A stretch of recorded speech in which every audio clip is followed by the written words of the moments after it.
Broncos country, we've got two big pieces of news to talk about today.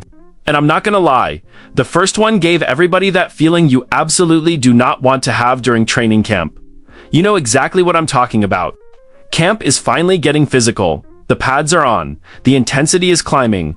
Guys are competing harder every single day. And then suddenly, practice gets quiet for a completely different reason. One moment can change the mood around an entire team, especially when you're talking about somebody who could be absolutely critical to what Denver wants to accomplish this season. And that's where our first story starts today. There was a scary moment at Broncos camp. Trainers immediately got involved, and for a few minutes, Broncos fans were left wondering just how serious this thing might be. We did get an answer from Sean Payton afterward, and there are some important details about what happened that should make Broncos country feel a little better. But there's also a bigger conversation here about how Denver handles one of its most valuable defensive pieces moving forward. Then, we've got a second update connected to this situation, because we now have more information about exactly what happened on the field. How he was able to leave practice, how one of his teammates immediately reacted when he saw him hurting, and why his recent injury history makes this something Denver absolutely cannot take lightly. So yeah, we've got two stories today, and there's a lot to unpack. And before we get into all of it, if you're enjoying the coverage, hit that like button and subscribe.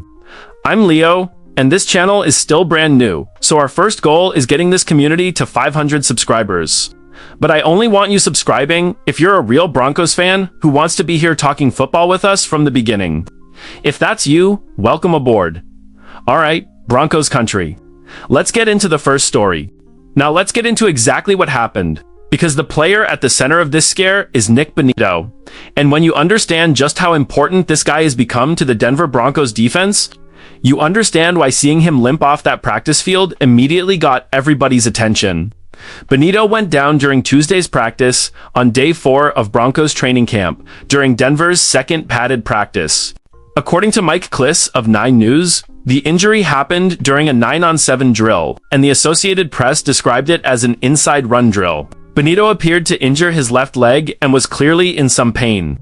Trainers immediately came over to him, and he tried stretching that left leg with one of them before eventually getting back to his feet. And this is where Broncos fans were watching every little detail, because when one of your best defensive players goes down in August, you start analyzing everything. How did he get up? Could he put weight on it? Did they bring out the cart? Did he walk into the building? Thankfully, there were at least some encouraging signs. Bonito was assisted by 2 members of Denver's training staff as he initially made his way toward the sideline and the Broncos' new headquarters, but he was able to finish walking under his own power. There was no cart. That doesn't give us a diagnosis, obviously, but I'll take a guy walking off under his own power over the alternative every single time. And there was another little moment that stood out to me. While Bonito was being helped toward the building, fellow Broncos pass rusher Jonathan Cooper actually ran over to check on him before returning to the drill. That tells you how quickly everybody realized something had happened. After practice, the very first question head coach Sean Payton got was about Bonito, and Payton's answer was short. Very short. He said Bonito will be fine. Payton also said there were no updates beyond that. Now, anybody who has followed Sean Payton knows he isn't exactly going to walk up to that podium and give us a full medical report if he doesn't have to. He tends to keep injury information pretty close to the vest, especially when the team doesn't believe it's something major. So hearing him immediately say Bonito will be fine is encouraging. Does that mean Bonito is definitely going right back into full practice immediately? No. And personally, I don't think Denver should even be thinking that way.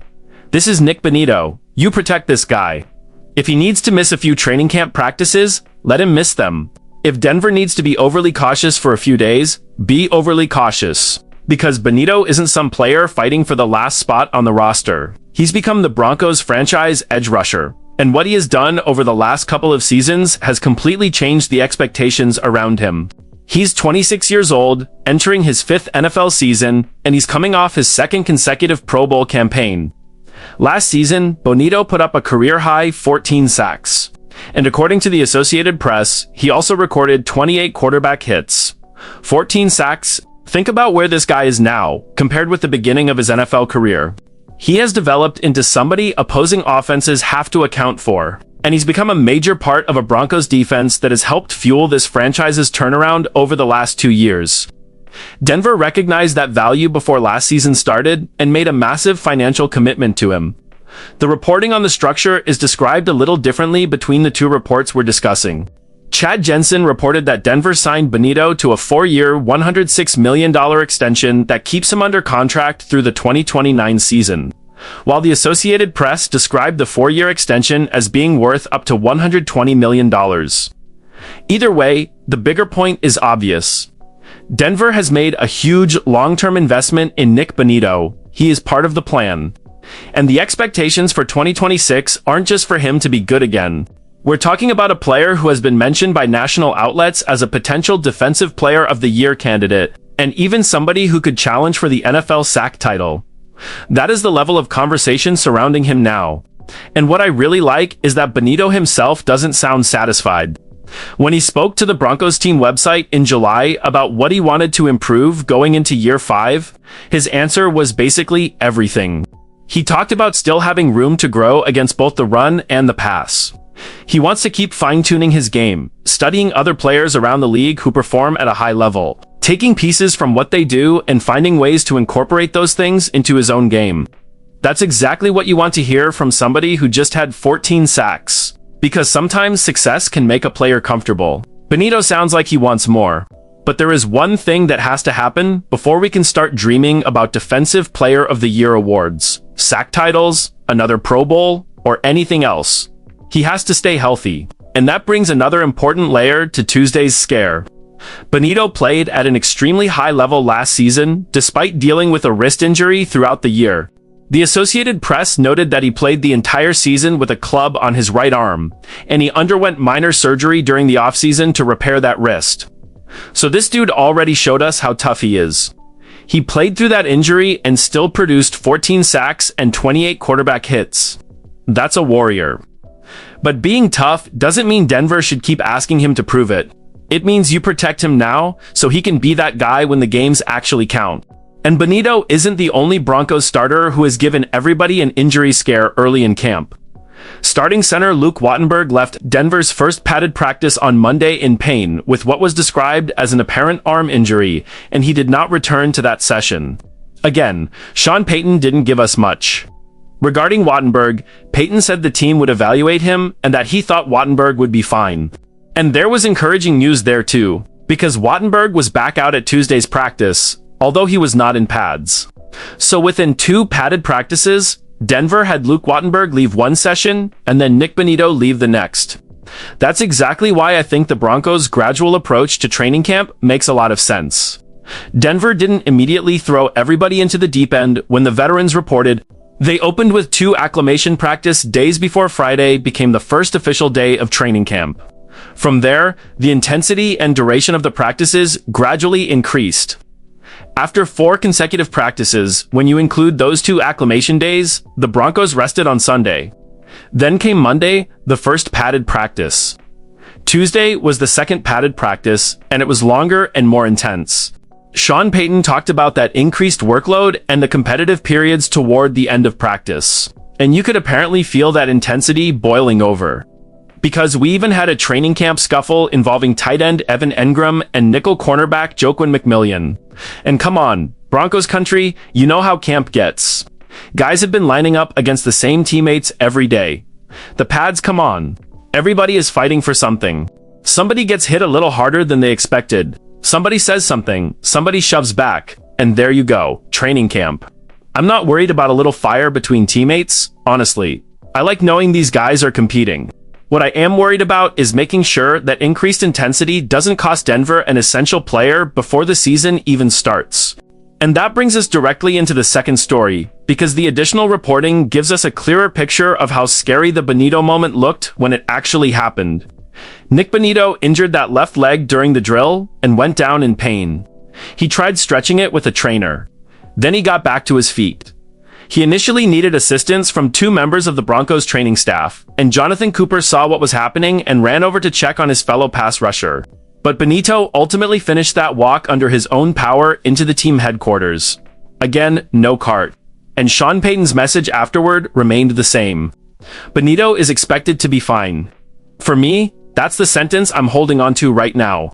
Because until Denver gives us a reason to believe otherwise, there's no point turning a training camp scare into something bigger than what the team is telling us. At the same time, there is absolutely no reason to rush him. None. I don't care if he misses practices this week. I don't care if Denver decides to dial his workload way back. Nick Bonito does not need to prove to anybody in August that he can rush the passer. We already know 14 sacks last season while dealing with a bad wrist tells me everything I need to know about what this guy is capable of. What matters now is getting him healthy and keeping him healthy. Because look at what Denver potentially has here. A 26-year-old pass rusher entering his 5th season, coming off back-to-back Pro Bowls, fresh off a career year, locked into a long-term contract and still talking about all the areas where he believes he can improve. That's not somebody you gamble with during training camp. And this situation also reminds us how quickly everything can change in the NFL. We spend the offseason talking about projections, awards, sack totals, contracts, playoff expectations, and how dominant this defense could become. Then one guy goes down during one drill in one practice, and suddenly none of that matters. Everybody just wants to know if he's okay. The encouraging part is that, based on what Sean Payton said, and the fact that Bonito eventually walked under his own power, the initial outlook sounds much better than that first scary moment probably felt. Now, it becomes a waiting game. Maybe Bonito misses a little practice time. Maybe Denver takes an extremely cautious approach. And if that's what happens, I'm completely fine with it. This team needs Nick Bonito when the season matters, not when teammates are still fighting through padded practices in training camp. And when you put both of today's stories together, I think that's really the message. Broncos camp is getting serious now. The practices are longer. The pads are on. The competition is getting heated. We've already seen Evan Engram and Joquan McMillian get into it. We've seen Luke Wattenberg leave a padded practice before returning the next day without pads. And now we've seen one of the biggest stars on this defense, Nick Bonito, go down and leave practice with trainers. That's football, but it's also a reminder that Denver has to manage this roster intelligently. There are huge expectations around this defense, and Bonito is a massive reason why. If he can build on 14 sacks, stay healthy after that offseason wrist procedure, and continue developing against both the run and the pass, we could be watching him enter a completely different tier of NFL defensive players this season. Defensive Player of the Year, sack champion, those are massive expectations. But after what he did last year while playing hurt, I'm not going to tell anybody they're impossible. For now though, forget the awards, get healthy, take the time you need. And let's hope Sean Payton's words are exactly as reassuring as they sounded. He'll be fine. That's what Broncos Country needed to hear. Now, we need to see Bonito back out there healthy and comfortable, because this defense has bigger things to worry about than winning a training camp practice. And I want to know where you guys are on this. When you first heard Nick Bonito had gone down, how worried were you? And would you keep him out for a few practices even if he feels ready to come back? Drop your opinion in the comments because I really want Broncos fans talking about this one. And if you enjoyed the video, hit the like button. It helps us keep building this community. The channel is still new and we're chasing our first 500 subscribers. But like I said earlier, don't subscribe just because I'm asking you to. Subscribe if you genuinely believe in where these Broncos are going and you want to be part of this community from the beginning. I'm Leo. This is our place to talk Broncos football together. And hopefully, the next time we talk about Nick Bonito, it's because he's back on that field doing what he does best. Take care of number 15. We're going to need him. Let me know what you think down below, and I'll see you in the next one.